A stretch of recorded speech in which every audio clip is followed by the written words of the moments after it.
The 2025 travel season is upon us, and despite a year over year decline in American travelers' sense of financial well being, it would be understandable if more travelers plan to forego traveling this summer.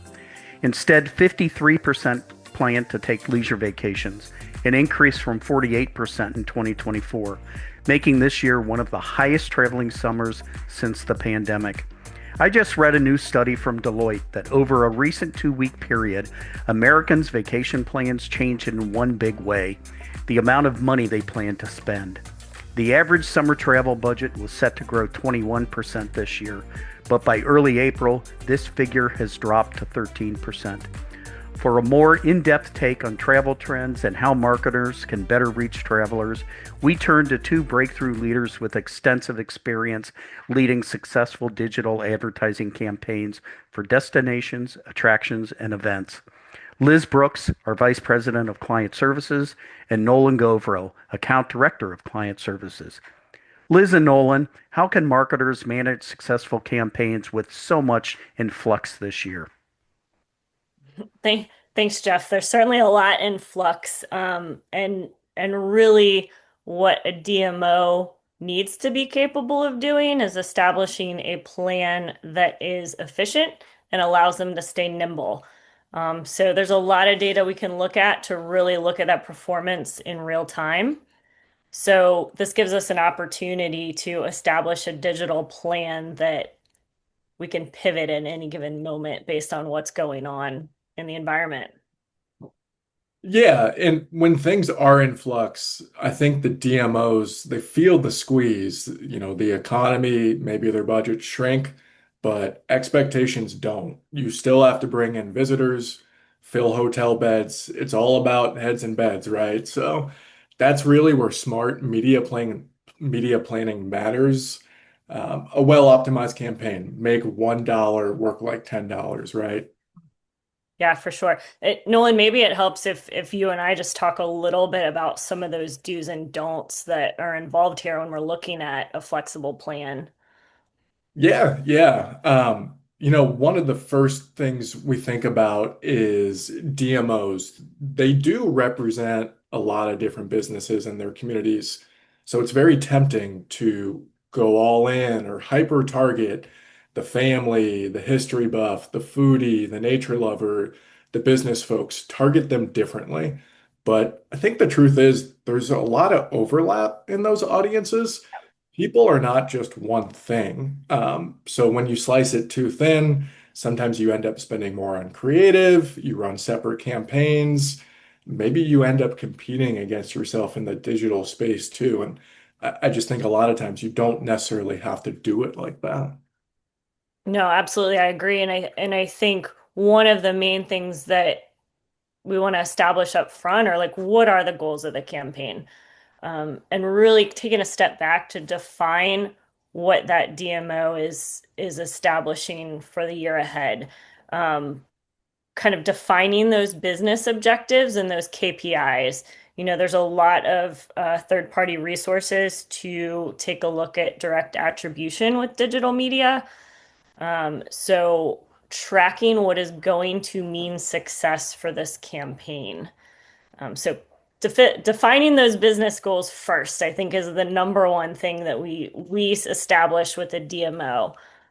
Um, and you talked a little bit, Nolan, about sort of this targeting every traveler. There are, you know, nature lovers and those looking for arts and culture opportunities and your foodies. They have a lot of overlap between that customer. But another thing to think about is kind of returning travelers versus new travelers, right? So ensuring that we're not focusing exclusively on returning travelers. So that's something else that a DMO truly has a challenge with, in that stakeholders want to see that immediate ROI. That's easy with returning travelers. When you're targeting someone who's already showing intent to travel to a destination, they're going to naturally have those higher KPIs, your higher click-through rates, obviously, a higher ratio of those exposed to ads and then showing up in the destination. But it's really important that a plan is also thinking about how are we going to continue to grow that destination's business by establishing a new visitor as well. And I think that's why you want to feed the funnel with new people, right? So every digital plan needs that strategy to bring in new visitors. Just like you said, it's not always easy to sell to stakeholders those top of funnel tactics that don't show immediate ROI. But that's where the buzz, that's where the awareness starts. Tactics like CTV, maybe an online video, even social media, that's great for discovery. Maybe I'm a summer destination. I might want to invest in TikTok or YouTube Shorts in March and April, springtime, build excitement, but then shift my budget a little bit to lower funnel tactics like search, display in May and June when people are actually booking. And I do think that's one big opportunity for DMOs to partner with their local hotels to better understand when people actually book. If your travelers start planning summer trips in January, not May, you can time out your media plan and what tactics are in market a little bit better, run those awareness upper funnel tactics, heavy up on those early on, then maybe shift to conversion tactics as that booking period starts to ramp up. It's just another way to kind of make your campaign a little bit more efficient and relevant to kind of what the mindset of the user is that moment or that month. And Nolan, you make a really good point there, and it's something I know we recently did for a DMO partner that had a little bit of a smaller budget too. I know it's hard. There's a lot of data and a lot of research out there that sometimes comes at a cost, but even just getting a large enough percentage of hotel partners in the market to share a certain level of data let us do a true analysis on that booking window and when the client that they were truly after was coming to the destination. And that really didn't require additional budget to do. So that's a great point as well. So, Nolan, and another thing that I think kind of stemming off your conversation on partnerships, co-ops are a huge opportunity for DMOs as well. And it's really easy to set up a streamlined co-op that allows a DMO to really extend their budget, but also offer something for those stakeholders and those partners to really access maybe a discounted or more attainable rate for them to participate as well. So we establish a lot of partnerships where it may be that, we're throwing in a portion of added value. The DMO is primarily funding a placement, and then that allows that hotel partner to come in at a very easy and efficient way to also extend that budget. I think another way that a DMO can make their plan a little bit more nimble in terms of being able to respond and react to things that happen throughout the years to ensure that there's a contingency budget in place. This is something that can work really well, maybe with your social budget, especially just because the creative is so easy to kind of jump in and establish something custom for. But there's a lot of events out there that sort of pop up that need stakeholder support or things that start happening that we realize are going to be a potential driver of visitation to a destination. There's an opportunity to get a new quick message out there. We've done this in the past around sporting events as well. So I think thinking about among the entire budget, what is the portion that we're comfortable setting aside to maintain flexibility? Yeah, absolutely. And contingency does allow you to be nimble and pivot quickly, just like you said. You mentioned sports too, and my mind kind of goes to next year's World Cup, the 2026 Men's World Cup, really going to be a massive movement moment for North America tourism, and not just for the host cities, the surrounding regions too. So if your DMO is nearby, it does present an opportunity. Those international travelers, they don't just fly in, watch a match, and leave. They explore, they build a road trip around it. So just another kind of point there on the contingency funds. Yeah. Let's shift a little bit and talk about stakeholders. We've mentioned them a few different times here, but I think one of the biggest challenges DMOs can face is stakeholders who maybe don't understand digital marketing, understand the why behind digital marketing, and we have to prove that performance to them, right? Not everyone on the board of directors or the committee lives in a digital world. They might not be on TikTok or Instagram. So when you start talking about those things and bring it to the table, it could sound trendy, but that's really where data becomes your best friend, using data to tell a story, connect the dots. We were talking about, those top of funnel tactics and how they lead to actual bookings. There might not be direct attribution necessarily off of that, but that awareness is kind of what drives conversions down the line. And it's on us, it's on the DMOs to really use data to tell that story. When you're talking about data, Nolan, the ability that we have right now to actually see visitation directly attributed to a tactic is really helpful in this space. It's interesting for a recent DMO.